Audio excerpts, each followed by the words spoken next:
ব্লগের শুরুতেই আজকে সকলকে জানাই গুড মর্নিং। কেমন আছেন সকলে? আশা করি সকলে খুব ভালো আছেন, সুস্থ আছেন। বন্ধন ব্লগসের আবার একটি নতুন ভিডিওতে আপনাদের সকলকে স্বাগত জানাই। তো আজকে সকালবেলা উঠে এই যে একটু চা খেতে মন হলো। আপনারা তো জানেনই যে আমি খুব একটা চা খেতে পছন্দ করি না, আর খেলেও সেই লাল চা খাই। আর আজকে একটু মনে হলো যে একটু চা খাই, কেননা সকালবেলা দেখলাম মাথাটা বেশ ধরেছে। একটু আদা দিয়ে চা করলাম, এবার একটু চা খাবো আর ঝটপট সকাল সকাল রান্নাগুলো করে নেবো, কেননা আমরা একটু গ্যাস আনতে যাব। তো আপনাদের দাদা আমি দুজনা মিলেই যাই গ্যাসটা আনতে, কেননা আমাদের যেখানে গ্যাসের অফিস সেটা কিন্তু অনেকটা দূরে। চাকরির কারণে আপনাদের দাদাকে এখান ওখান ট্রান্সফার হতে হয়, তো সেই কারণে আমাদের এবারে অ্যাড্রেসটা যেহেতু চেঞ্জ হয়ে গেছে, তো গ্যাসের অ্যাড্রেসটা এখনও চেঞ্জ করানো হয়নি, তো সেই জন্য একটু হ্যারাস্ট হতে হচ্ছে। তো এবারে ভাবছি কি যে এবারে চেঞ্জ করিয়ে নেব, কেননা সবসময় আপনাদের দাদারও সময় থাকে না, আমিও ব্যস্ত থাকি, তো গ্যাসটা নিয়ে আসাটা খুব চাপের ব্যাপার হয়ে যাচ্ছে। তো চেঞ্জ করিয়ে নিলে কি হবে, বাড়িতে গ্যাসটা দিয়ে যাবে। আর এদিকে দেখে বুঝতেই পারছেন যে সকাল সকাল রান্না বান্না আমার সব কমপ্লিট মানে শাক ভাজাটাও প্রায় হয়ে এসেছে। আর এদিকে ঝোলটা ওই পাঁচমিশালি সব সবজি দিয়ে সয়াবিন দিয়ে একটা ঝোল করেছি, আর পোস্তটা করা হয়ে গেছে। আর এদিকে ইন্ডাকশানে ভাত বসিয়ে দিয়েছি, তা তো আপনারা দেখতেই পেলেন। আর বাবান সকাল সকাল তো স্কুলে চলে গেছে। আর এদিকে ওই বই খাতাপত্র যা ছড়িয়ে ছিটিয়ে থাকে সকালবেলাতে, ওইগুলো একটু তুলে নিচ্ছিলাম। আর বাড়ির কাজ সব করেই নিয়েছি। তো চলুন আপনারা ব্লগটা দেখতে থাকুন। তো রান্নাবান্না সেরে নিয়েছি, আর এই যে আমরা বেরিয়েও পড়েছি। তো রাস্তায় যেতে যেতে এই যে কৃষ্ণচূড়া গাছটা দেখে এত ভালো লাগছিল, আর বেশ এক গাছ লাল লাল ফুল হয়েছে, বেশ গাছটার রং মানে চেহারাটাই যেন পাল্টে গেছে, এত সুন্দর দেখতে লাগছে। তো ভাবলাম আপনাদের সাথেও একটু শেয়ার করি। যাত্রাপথে যেতে যেতে যেমন অনেক খারাপ কিছু চোখে পড়ে, অনেক ভালো কিছুও কিন্তু চোখে পড়ে। তো আমরা খারাপটাকে দেখবো না, ভালোটাকেই অবশ্যই গ্রহণ করব। তো যেতে যেতে ভাবলাম কি যে আজকে তো ব্রেকফাস্ট আমাদের করা হয়নি, তো বাইরেই আজকে কিছু হালকা ব্রেকফাস্ট করে নেবো, কেন খুব সকালবেলাতেই বেরিয়েছে, আর সকালবেলার থেকে রোদ। কেমন একটা বিপদ হলুন বলুন দেখি। সকালবেলায় বেরোলাম ভালো মুডে যে তাড়াতাড়ি বাড়ি ফিরে আসবো, তো বাড়ি ফিরে এসে বেশ একটু আজকে রেস্ট নেওয়া যাবে, কিন্তু সে আর মনে হচ্ছে ভাগ্যে নেই। গ্যাসটা নিয়ে অফিসটা থেকে বেরিয়েছি, তারপর একটা বেশ ফাঁকা রাস্তা পড়ে, যে আপনারা দেখে বুঝতেই পারছেন রাস্তাটা একদম দুপাশারি, একদম খুব একটা লোকালয় নেই, ফাঁকা। তো এইখানে এসে হঠাৎ করে গাড়িটা রানিংয়েই ছিল, কিন্তু চলতে চলতে গাড়িটা বন্ধ হয়ে গেল, আর কিছুতেই স্টার্ট নিচ্ছে না। এবার আপনাদের দাদা সমানে চেষ্টা করেই যাচ্ছে যে গাড়িটা কিভাবে স্টার্ট করা যায়, কিন্তু কিছুতেই সে স্টার্ট করতে পারছে না। তো মেন রোডের মধ্যে যে হয়নি, এটাই আমাদের অনেক ভাগ্য, যে ভগবানের আশীর্বাদে অনেক বড় একটা বিপদের হাত থেকে আমরা রক্ষা পেয়েছি।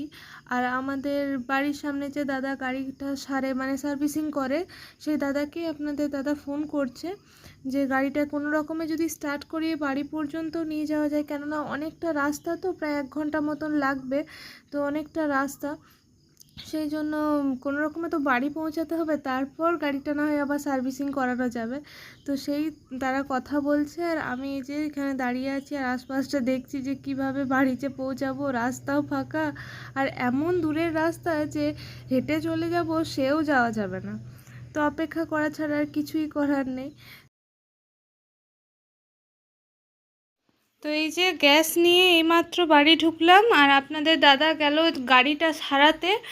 তো গাড়িটা সারানো হলো রাস্তার মধ্যে, কিন্তু কি ওই যে আবার কিছুটা এসে আবার দেখছি স্টার্টটা বন্ধ হয়ে যাচ্ছে, দিয়ে আবার সেই ঠেলে ঠেলে ঠেলে ঠেলে কিছুটা আবার চললো, দিয়ে কোনো রকমে ওরকম করতে করতে বাড়িতে এলাম। দিয়ে বাড়িতে আমাকে নামিয়ে দিয়ে ও আবার বেরোলো যে গাড়িটা আমাদের সামনে একটা গ্যারেজ আছে, ওখানে সারাই, ওইখানেই দেখায় গাড়িটা, মানে যতবার খারাপ হয় ততবারই দেখায়, তো ওইখানেই গাড়িটা দেখাতে গেল।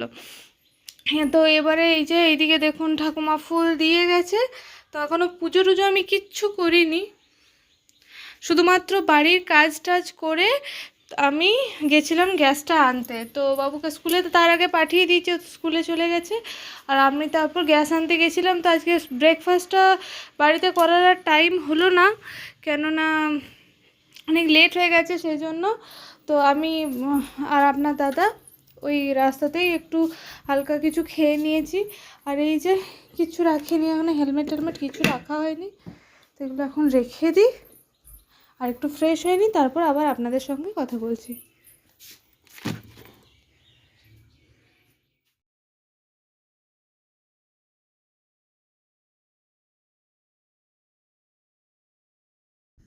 তো দুপুরে খাওয়া দাওয়া করে আমরা সকলেই একটু রেস্ট নিয়েছিলাম, কেননা সকাল থেকে প্রচণ্ড ধকল গেল সবার উপর দিয়ে।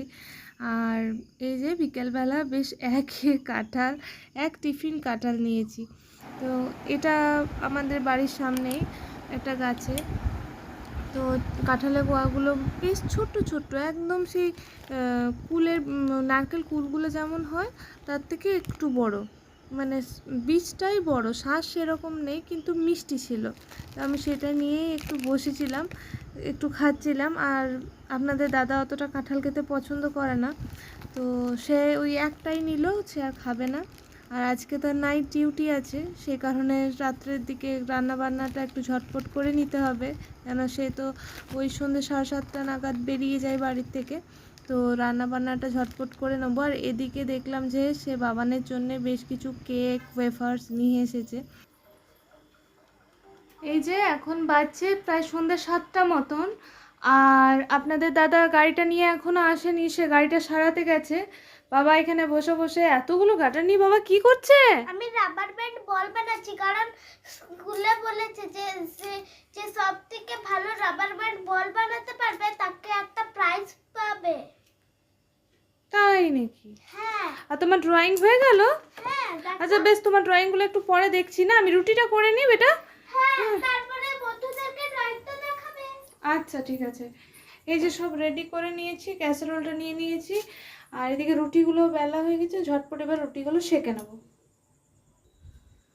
আর এইদিকে আজকে ডিনারে রুটির সাথে এই যে তরকারি করেছি, আর মিষ্টি তো আছে। তো চলো রুটিগুলো সেঁকে নিই আগে। এইদিকে আমি রুটিগুলো সেঁকে নিতে বসিয়ে দিয়েছি, কেননা টাইম হয়ে যাচ্ছে, আপনাদের দাদা বেরোবে। আর রুটিগুলো আমি সেঁকে নিতে থাকি, আর আপনাদেরকে সেই কথাটা বরং ততক্ষণ মনে করিয়ে দিই যে ভিডিওটি ভালো লেগে থাকলে লাইক কমেন্ট এবং শেয়ার করতে ভুলবেন না। আর চ্যানেলে নতুন হয়ে থাকলে অবশ্যই চ্যানেলটি সাবস্ক্রাইব করে পাশে বেল বাটনটি প্রেস করে দেবেন, যাতে পরের ভিডিওর নোটিফিকেশন আপনাদের কাছে সহজেই পৌঁছে যায়। তো এই যে 3 থাকের টিফিনটা আছে, এটাতেই আমি রাত্রের দিকে তাকে খাবার দিতে চেষ্টা করি, কেননা এটার মধ্যে দিলে এক জায়গাতেই হয়ে যায় মিষ্টি তরকারি রুটি, কারণ রাতের দিকে সে তো ডিউটিতে রুটিটাই বেশি নিয়ে যায়। এখন তো আবার বর্ষাকালের দিন, ভাতটা অ্যাভয়েড করেই চলে। তো এই যে তাকে এটা দিয়ে একবারে দিয়ে দিই, আর তার খেতেও সুবিধা হয়। আর এদিকে আমি খাবারটা ভরতে ভরতে ভাবছিলাম যে বাবানকে আজকে পরীক্ষার তার এগিয়ে আসছে, তো তার পরীক্ষার পড়াগুলো করিয়ে নিতে হবে। মানে একটা কাজ করতে করতে তখন আরেকটা কাজের দিকে মাথাটা চিন্তা থাকে যে এরপরে কী করবো, এরপরে কী করব। তো রুটিগুলো এত গরম ক্যাসারোলের মধ্যে ছিল, তো ক্যাসারোলটা আমার খুব ভালো, তো অনেক দিন ধরেই আমি ব্যবহার করছি, কিন্তু বেশ গরমই থাকে দেখলাম রুটিগুলো। তো যতদিন এখন চলছে চলুক, এখন চেঞ্জ কেন করব, তাই না? আর এইদিকে আজ একটু পনিরের সবজি করেছি, তো সেটাও ঝটপট ভরে দিলাম। পনিরের সবজিটা খেতে কিন্তু আমার বাবানও খুব ভালোবাসে, আপনাদের দাদাও খুব ভালোবাসে। মানে রাত্রের দিকে একটু পনিরের তরকারি হয়ে গেলে তাদের রুটি খাওয়ার কোনো ঝামেলা থাকে না। তাদের একটু বেশ গরম গরম হবে, যে খাবারই হোক একটু গরম হবে আর একটু টেস্টফুল হবে, তাহলে তাদের খুব ভালো পছন্দ। আর এদিকে আমি জলও ভরে দিয়েছি আপনাদের দাদার জন্যে।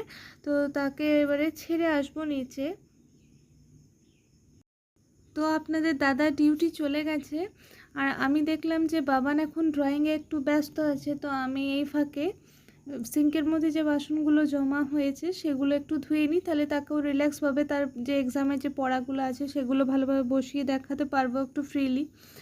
তো এই বাসনগুলো ধুচ্ছিলাম, আর হঠাৎ করেই আমার একটা কথা মনে হলো, যে ভাবলাম আপনাদেরকেও একটু বলি, যে বিপদ যে কখন আসবে তা কিন্তু আমরা কেউ জানি না। এই যে দেখুন, সকালবেলা থেকে দিনটা কিন্তু খুব ভালোভাবেই আমি শুরু করেছিলাম, কিন্তু হঠাৎ করে একটা বিপদ চলে এলো, মানে বিপদের হাত থেকে আমরা বাঁচলাম। আর যদি গাড়িটা হাই স্পিডে থাকতো বা গাড়িটা মেন রোডের ওপর থাকতো তাহলে কিন্তু একটা বড় সড়ো বিপদ হওয়ার সম্ভাবনা ছিল, কারণ গাড়িটা হঠাৎ করে চলতে চলতেই কিন্তু বন্ধ হয়ে গেছিলো। তো সেই কারণেই বলি যে সব সময় রাস্তাঘাটে সতর্কভাবে চলাফেরা করবেন, গাড়িতে গেলে অবশ্যই হেলমেট ইউজ করবেন আর গাড়ির স্পিডকে নিজের কন্ট্রোলে রাখবেন, কেননা বিপদ যে কখন আসে তা তো বলা যায় না। সেই কারণেই আমরা বিপদকে হয়তো আটকাতে পারবো না, কিন্তু বিপদের হাত থেকে কিছুটা হলেও আমরা বাঁচতে পারবো যদি আমরা প্রোটেক্টিভ থাকি। তো অবশ্যই এগুলো চিন্তা ভাবনা করবেন। আর অনেক কথাই বলে ফেললাম। তো এই যে কাজকর্ম সেরে দেখলাম যে বাবানের ড্রয়িংটা একটু বাকি আছে, তো তাকে একটু হেল্প করলাম। তো সে আমাকে জিজ্ঞাসা করছিল যে কোনটা কিভাবে করলে ঠিকঠাক হবে, তো তাকে আমি একটু হেল্প করে দিচ্ছিলাম যে তুমি এভাবে করো, দেখো জিনিসটা ভালো হবে। তো সে একটা গণেশের ছবি আঁকছে, তো অবশ্যই পরের দিন পারলে আপনাদের সঙ্গে সেই ছবিটা শেয়ার করব। আর তার এক্সাম আছে, তো আপনাদেরকে আগেই বললাম। তো তাকে ড্রয়িংটা করিয়ে নিয়ে একটু পড়তে বসিয়েও দিয়েছি আমি। এই যে বাবানের স্কুলের একটা লেখা বাকি আছে, তো সে এখন সেটাই বসে বসে লিখছে। আর আমিও দেখছি যে সে কেমন হ্যান্ডরাইটিং করে, সেটাও তার সাথে বসে বসে দেখছিলাম। তো আজকের ব্লগটা আমি ওইখানেই শেষ করছি। আজকের ব্লগ আপনাদের কেমন লাগলো জানাতে কিন্তু ভুলবেন না। আর নতুন হয়ে থাকলে অবশ্যই চ্যানেলটি সাবস্ক্রাইব করে দেবেন। আপনাদের সঙ্গে দেখা হচ্ছে আবার নেক্সট ভিডিওতে। সকলে ভালো থাকুন, সুস্থ থাকুন, ধন্যবাদ।